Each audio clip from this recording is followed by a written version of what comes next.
সুপ্রিয় দর্শক, স্বাগত জানাচ্ছি আমাদের নতুন আয়োজনে। বিশ্বের রাজনৈতিক, অর্থনৈতিক এবং সামরিক শক্তির সমীকরণে মধ্যপ্রাচ্য দীর্ঘদিন ধরেই আলোচনা রয়েছে। বিশেষত ইরান ও ইসরায়েল, এই দুই দেশের মধ্যে চলমান উত্তেজনা যেন প্রতিদিন নতুন দৃষ্টিভঙ্গি পাল্টাচ্ছে। সম্প্রতি ইরানের নতুন সামরিক ঘোষণা পশ্চিমা বিশ্বে উদ্বেগ সৃষ্টি করেছে। কিন্তু কি সেই ঘোষণা? কেন ইউরোপ এখন উদ্বিগ্ন? ইরান কিভাবে তার সামরিক সক্ষমতা দিন দিন বাড়াচ্ছে?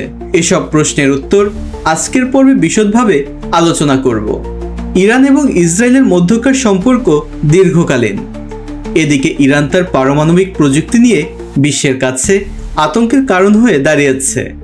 অন্যদিকে ইসরায়েল এই পারমাণবিক সক্ষমতাকে নিজেদের জন্য হুমকি হিসেবে দেখে। এ নিয়ে দুই দেশের মধ্যে শুরু থেকেই দ্বন্দ্ব চলে আসছে। ইরান বিশেষভাবে পশ্চিমা শক্তির কাছে সন্দেহের পাত্র, আর ইসরায়েল এই পারমাণবিক প্রযুক্তির মাধ্যমে ইরানকে একটি সম্ভাব্য বিপদ মনে করে। এই দ্বন্দ্বের মধ্যে একে অপরের নিষেধাজ্ঞা, সন্ত্রাসবাদ ও গুপ্তচর বৃত্তির ঘটনা সামনে এসেছে। এমন পরিস্থিতিতে ইরান সামরিক শক্তি বাড়ানোর জন্য কঠোর পদক্ষেপ নিয়েছে। বর্তমানে ইরান বিশ্বের 14তম বৃহত্তম সামরিক শক্তিধর দেশ হিসেবে পরিচিত। আধুনিক ড্রোন, ব্যালিস্টিক ক্ষেপণাস্ত্র এবং অন্যান্য যুদ্ধাস্ত্রে সজ্জিত হয়ে প্রতিনিয়ত দেশটি তার সামরিক সক্ষমতা বাড়াচ্ছে। তবে দীর্ঘকাল ধরে একটি প্রধান দুর্বলতা ছিল যুদ্ধ বিমানের আধুনিকীকরণ নিয়ে। কিন্তু রাশিয়ার সঙ্গে সামরিক চুক্তির পর ইরান সুখোই 35 যুদ্ধ বিমান সংগ্রহ করেছে, যা তার আকাশ শক্তি বহুগুণ বৃদ্ধি করেছে।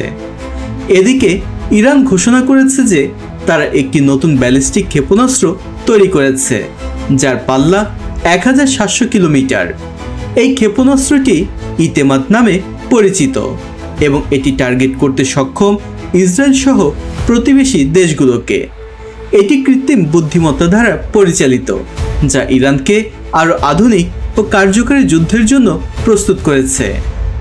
এর পাশাপাশি ইরান তার সামরিক শক্তি বাড়ানোর জন্য নতুন ধরনের ক্রুজ ক্ষেপণাস্ত্র গোদার-এস তৈরি করেছে, যা 1000 কিলোমিটার দূরত্ব পর্যন্ত আঘাত হানতে সক্ষম। এসব ক্ষেপণাস্ত্র ইরানকে আরও শক্তিশালী করে তুলেছে এবং এসবের মাধ্যমে ইরান তার সামরিক ও কৌশলগত প্রভাবকে মধ্যপ্রাচ্য ছাড়িয়ে ইউরোপ পর্যন্ত বিস্তৃত করতে পেরেছে। বিশেষজ্ঞরা বিশ্বাস করেছেন ইরানের সামরিক অগ্রগতি এখন শুধুমাত্র মধ্যপ্রাচ্যের জন্য নয়, বরং ইউরোপের জন্য বিপজ্জনক হতে পারে।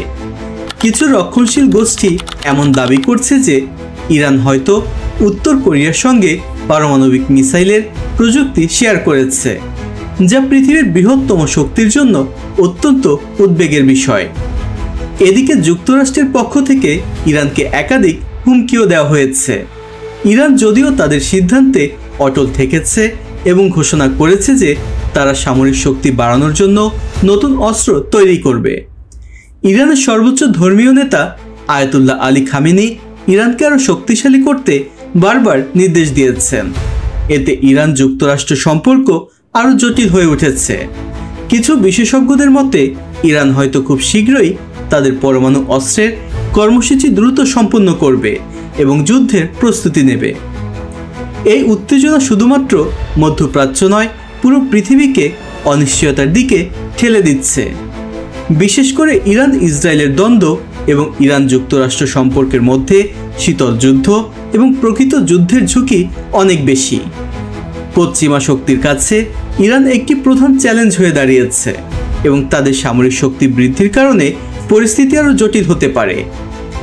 ইরান ও ইসরায়েলের উত্তেজনার পরিপ্রেক্ষিতে বিশ্বের বিভিন্ন দেশ নানা ধরনের প্রতিক্রিয়া দেখানো শুরু করেছে। যুক্তরাষ্ট্র, ব্রিটেন, ফ্রান্স এবং অন্যান্য ইউরোপীয় দেশগুলো তাদের নিরাপত্তা বিষয়ক পরিকল্পনায় নতুন নির্দেশনা দিয়েছে। তারা ইরানের সামরিক শক্তি বৃদ্ধির প্রতি তাদের উদ্বেগ প্রকাশ করেছে। তবে তাদের শক্তিশালী সামরিক কৌশল ইরানকে সামরিক ও কৌশলগত দিক থেকে আরও সক্ষম করে তুলেছে। ইউরোপ এবং আমেরিকা ইরানের উপর নিষেধাজ্ঞা আরোপ করলেও ইরান তার সামরিক সক্ষমতা বাড়ানোর কাজ অব্যাহত রেখেছে। বিশেষত ইরানের কাছে আধুনিক সামরিক প্রযুক্তি, মিসাইল ব্যবস্থা এবং বৃহত্তর ভূ রাজনৈতিক প্রভাব তৈরি করেছে। বিশ্বের অন্যান্য দেশগুলোর প্রতিক্রিয়া অতি গুরুত্বপূর্ণ। যদি ইরান তার পরমাণু মিসাইল উন্নয়ন প্রক্রিয়া আরও দ্রুতগতিতে চালায়, তবে আন্তর্জাতিক সম্পর্ক আরও জটিল হয়ে উঠবে। বিশেষ করে যদি ইউরোপীয় দেশগুলি ইরানকে একটি পারমাণবিক শক্তি হিসেবে গ্রহণ করতে বাধ্য হয়, তবে সেই পরিস্থিতি সাময়িক দিক থেকে বিশ্বকে বিপদে ফেলতে পারে। বিশ্ব যেন কোনো ধরনের যুদ্ধের দিকে এগিয়ে না যায়, এটি আমাদের সকলের চাওয়া। রক্তপাত বন্ধ হোক, শান্তি প্রতিষ্ঠিত হোক এবং পৃথিবীটা যেন সুস্থ ও নিরাপদ থাকে। পরিবেশের প্রতি সচেতন থাকুন, ময়লা ফেলার পরিবর্তে পরিবেশ রক্ষা করুন এবং অযথা হর্ন বাজানো বন্ধ করুন। আপনার যদি এই ভিডিওটি ভালো লেগে থাকে তবে আমাদের চ্যানেলটি সাবস্ক্রাইব করুন এবং কমেন্টস করে আপনার মূল্যবান মতামত জানাতে ভুলবেন না। আজ এ পর্যন্তই। নিজে ভালো থাকুন, দেশকে ভালোবাসুন। আজকের মতো আমি রুবেল বিদায় নিচ্ছি। আল্লাহ হাফেজ।